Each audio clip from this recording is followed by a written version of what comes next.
Hello, and welcome to the first year of WWE's ECW, the show where we take a look back at the first 52 episodes of WWE's re-envisioning of Extreme Championship Wrestling.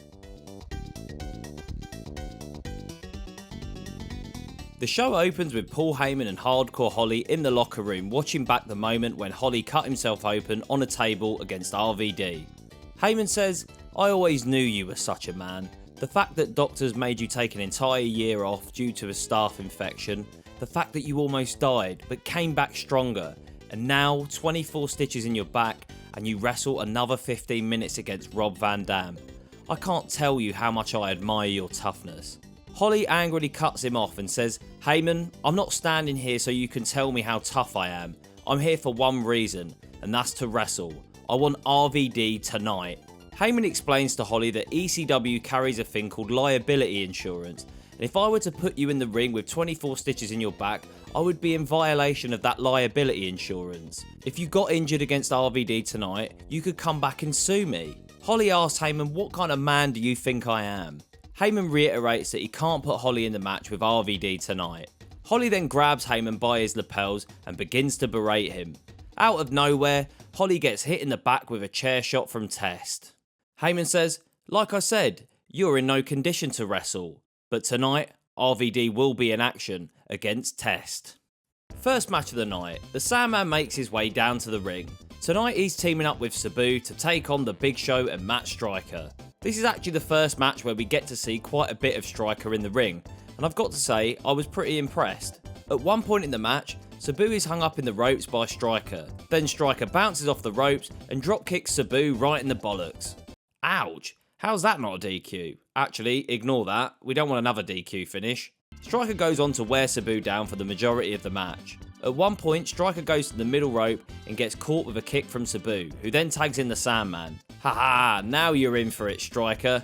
Sandman proceeds to lay the smackdown on our school teacher for a bit before Big Show gets involved. Big Show then sends Sabu out of the ring. As Sandman is about to hit the White Russian leg sweep, Big Show holds Striker and stops Sandman from taking him down. Show then hits Sandman with a splash and Striker pins him for the win.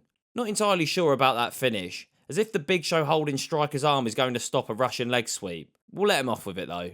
Kelly Kelly and Trinity appear on screen next. They tell us that next week they've invited the divas of Raw and SmackDown to ECW to play a little game of Extreme Strip Poker.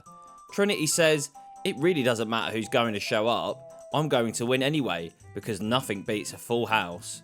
Kelly then says, "Well, does your full house beat a pair of aces?" as she flashes her tits with two aces attached to them. Not to sound like a right horny bastard here, but let's just say that I'm looking forward to next week. Our vampire duo Kevin Thorn and Ariel make their way to the ring next. Taz says, "Can you imagine Ariel playing Extreme Strip Poker next week?" I think my entire audience that watches this show are praying that happens, Taz. Tonight, Thorn is taking on Tommy Dreamer. The match is okay between these two. More importantly, Ariel's tits nearly pop out at 2 points in the match, and Taz perfectly summed up both times how I felt about it. Thorn now will just, oh, look at that. Tommy hits a Dreamer DDT and goes for the pin, but Thorn's hand is under the rope. Ariel has moved around with Thorn's cane. Thorn then rolls to the outside and hits Dreamer with it when he walks over to the ropes. Kevin Thorn pins and picks up the victory. Maria graces our screens next as she announces that her and Candice Michelle from Raw will be playing Extreme Strip Poker next week. Maria says she's never played poker, but she's been getting some advice from some of the guys, and they told her to make sure that none of her cards match. They said that way everybody wins, and she likes it when everybody wins. CM Punk is in action next against Danny Doring, who's not a jobber. Alright, I had a few angry comments for calling Doring a jobber in some of the early episodes, when in fact he is an ECW original who held the tag team titles with Roadkill. In my defence, I was super young when ECW was in its prime, so I never watched it. Also, let's be honest, on the WWE version of ECW, he's pretty much a jobber. Fair enough, I should have done my research, lesson learned. Punk does his usual bulldog from the corner, then the slaps and kick, followed by the Anaconda Vice for the win. This match was over pretty quick. In fact, it was over in a minute, further proving my point of Doring being a jobber on WWE's version of ECW. So suck my balls. CM Punk is celebrating his win, but it ain't over yet folks, as Kelly Kelly shouts over the microphone, "Hey Punk, over here."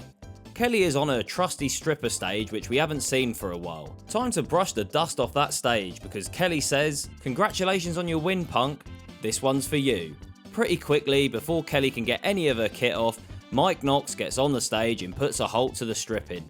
Knox says he's getting real sick of this, so I'm going to tell you for the last time, stay away from my girl. Punk says he's getting real sick of this. Your problem isn't me staying away from your girl, your problem is your girl staying away from me. Mike Knox makes his way towards the ring to fight Punk, but bottles it and slowly walks back to the curtain.